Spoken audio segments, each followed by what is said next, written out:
Hey guys, my name is Jess McDonald and I'm here with your top 5 so I can fill you in on 5 of the biggest things that happened in gaming this week.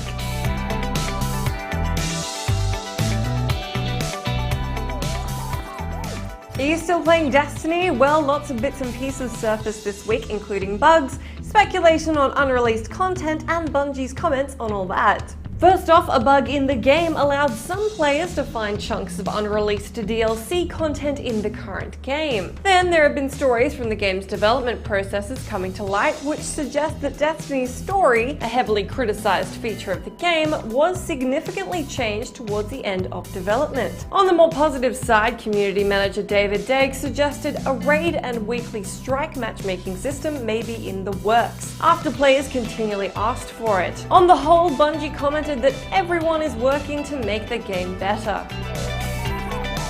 Do you have a 6GB graphics card? If the answer is yes, you can download an HD content pack for Middleearth, Shadow of Mordor. Digital Foundry have thrown together impressions of the fancy ultra settings that most of us probably won't get to experience. Apparently, it's not all that much of a jump up from the high settings, but Monolith Productions says they built the game's assets at an outrageously high fidelity and wanted to give gamers the option to crank up the quality.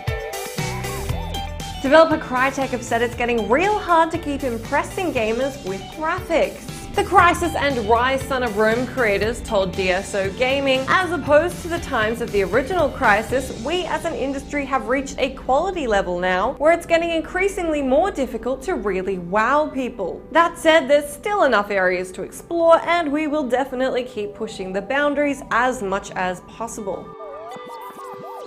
YouTube superstar PewDiePie has discussed why he may be leaving his Disney-owned network and starting his own. His contract with Maker Studio ends in December and he's keen to head in a new direction from the sounds of it, saying, "I'm in touch with a couple of people who I think would be so right for this. I'm eager to get it all up and running. So far, all the networks have been managed in such an incredibly poor way. It's embarrassing, really. I'd like to help other YouTubers." Maker Studio, who also distributes Total Biscuit and Yogscast, was recently acquired by Disney for $500 million earlier this year, with additional performance-based payouts of $450 million.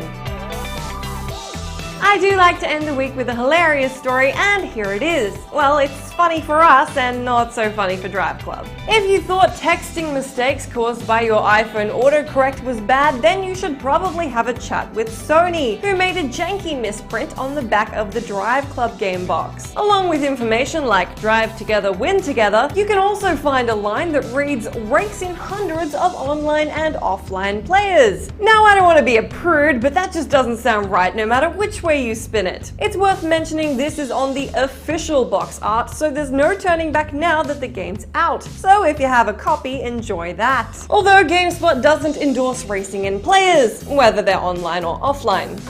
As for your question of the day, let me know if you reckon video game graphics can get drastically better than they are now or not so much. This week on site, you can check out the scariest video game enemies on The Gist. We deliver you our Game of the Month for September, and we show you the good, the bad, and the ugly of NBA 2K15's face scanning. That is it from me this week. As always, thanks for hanging out, and be sure to have yourselves a lovely weekend.